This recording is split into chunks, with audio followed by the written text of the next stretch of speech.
How to add a full website background in Wix Studio. So I have in here this particular section. So for this case, you can just head over and then click onto that particular section and then come in there, change up what it will be the actual design. So you can click onto this site styles. You can see in here the options for that. You have the fonts, typography, as well as max width for this case. You can apply it to your site. Alternatively, you can also just head over and then choose in here the background of a particular part of your site. So for example, I have in here this particular section. You can click on it and as you can see right now, it's blank. You can see columns and the legs.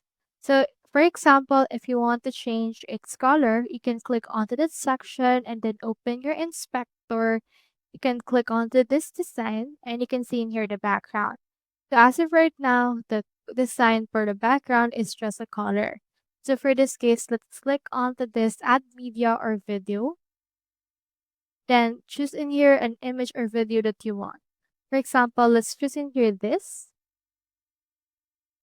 and then click onto this change background. Now it should be able to change the background based on that. However, do take note that this color will actually still appear and you can see the background has been changed already. So that's how you add a full website background in Wix Studio. Hope we helped.